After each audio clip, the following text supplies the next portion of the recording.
Look down at your stomach right now.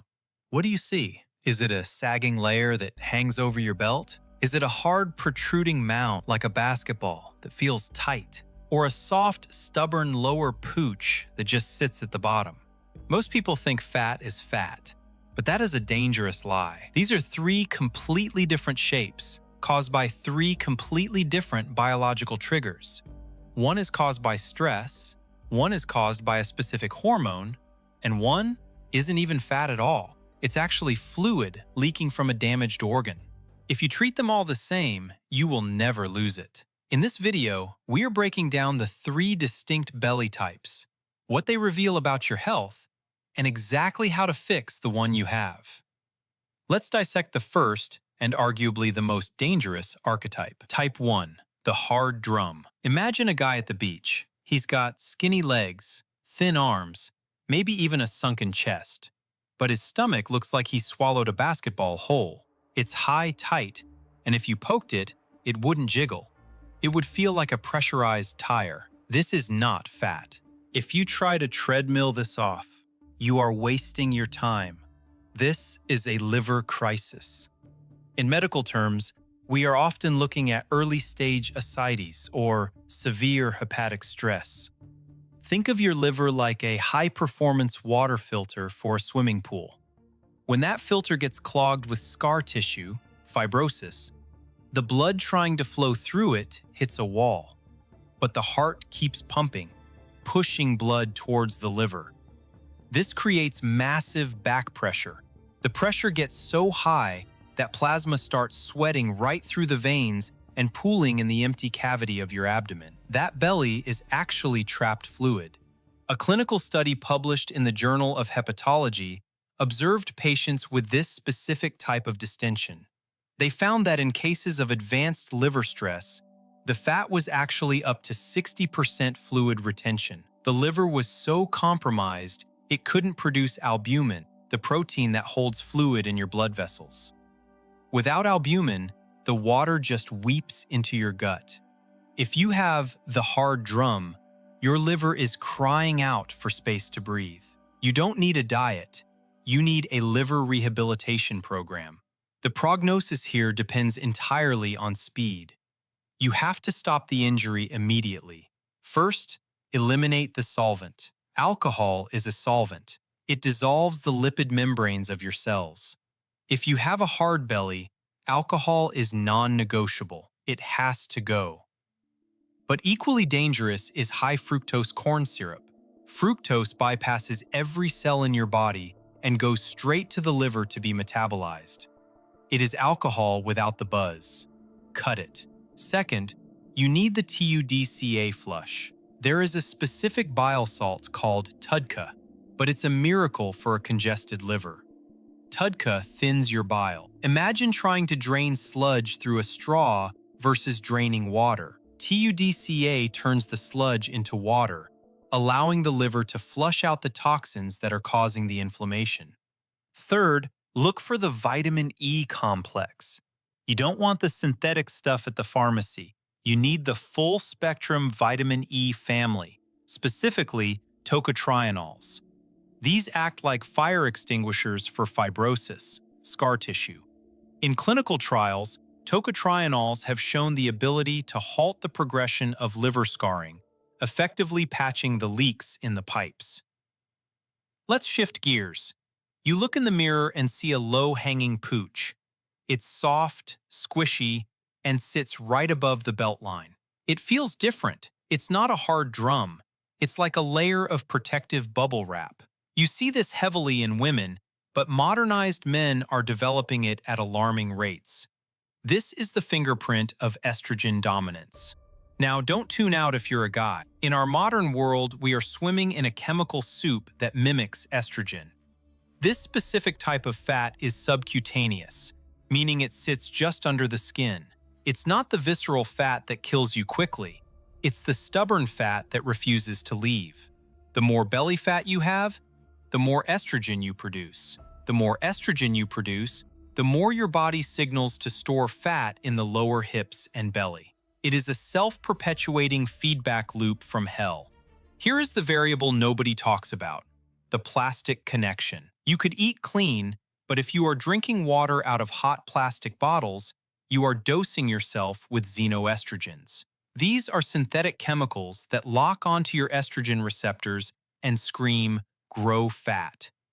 A study analyzing endocrine disruptors found that the average person consumes a credit card's worth of microplastics every week.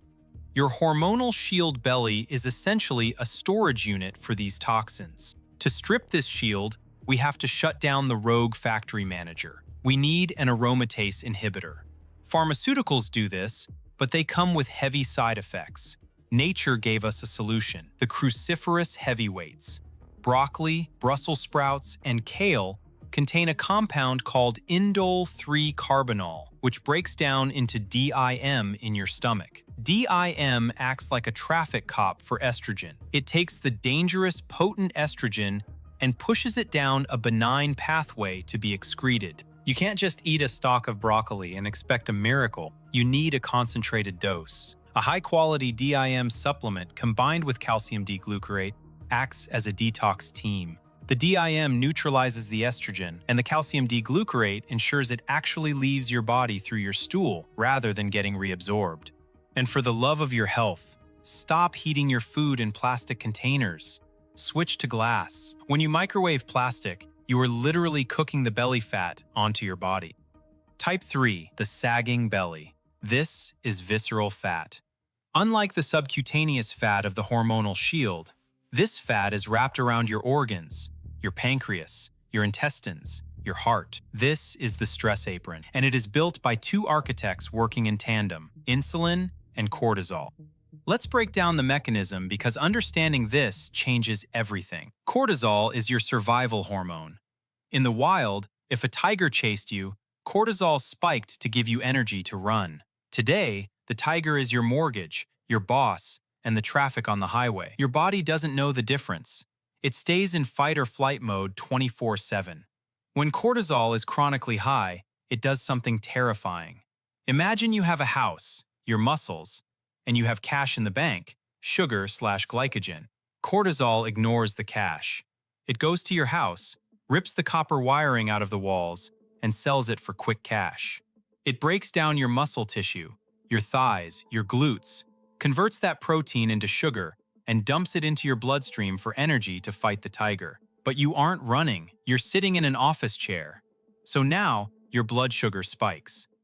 Your pancreas senses this flood of sugar and screams, "Emergency!" It pumps out insulin. Insulin's job is to store energy. Since you aren't moving, insulin takes that sugar, which used to be your muscle, and stores it as visceral fat right in the safest place it knows: the center of your body. You are literally dissolving your muscles to build a belly. A study conducted by the University of Chicago brought this reality home. They took healthy young men and restricted their sleep to 4 hours a night for just 1 week. In that short time, their ability to process glucose dropped by 40%. They became pre-diabetic in 7 days. Their cortisol levels remained elevated into the evening, preventing fat burning. This confirms what we know: if you aren't sleeping, you aren't losing the stress apron. So, how do we dismantle the apron? Most people try high-intensity interval training, HIIT. They run until they puke. This is a mistake. Intense exercise spikes cortisol. If you are already drowning in stress, doing a CrossFit workout is like throwing gasoline on a fire. You might burn calories, but you are signaling your body to hold on to fat. First, you need the anti-cortisol walk. You need long, slow, low-intensity movement. Walking, hiking, rucking with a light backpack. This burns fat without ringing the alarm bell. It lowers cortisol. It signals safety to the body. When the body feels safe, it releases the fat. Second, the insulin reset. Diet-wise, we have to stop the insulin spikes. This means intermittent fasting is non-negotiable here. We need to give the pancreas a vacation. When you don't eat for 16 hours, insulin creates a baseline drop. This unlocks the door to the fat cells. But we have to pair this with a reduction in carbohydrates. Remember, cortisol can make sugar out of muscle, but if you are eating carbs, you are just adding fuel to the fire. A ketogenic approach, or a low-carb paleo style, is usually the sharpest knife for this surgery. Third, the nutritional chill pill. To help dampen the cortisol response, we look to adaptogens. Ashwagandha has been shown in randomized controlled trials to significantly lower serum cortisol levels. Pairing this with magnesium glycinate before bed improves sleep quality, which is where the actual fat burning happens. Let's talk integration. So where do you start? You need to look in the mirror and be honest. Is it a hard drum? Stop the alcohol, stop the fructose, take TUDCA, focus on the liver. Is it a hormonal shield? Stop the plastics, eat the broccoli, take DIM. Is it a stress apron? Sleep more, walk more, fast longer. Most importantly, realize that you might be a hybrid. You might have the stress apron and the hormonal shield. That is common. In that case, you start with the diet, low carb/fasting to tackle the insulin, and you clean up your environment to tackle the estrogen. But here is the golden rule that applies to all of them. Patience is not passive. Patience is active waiting. It took you years to build that belly. It will not vanish in a weekend. If this breakdown helped you identify your type, do me a favor, hit that like button so this information can find other people who are stuck. And tell me in the comments, which archetype are you seeing in the mirror?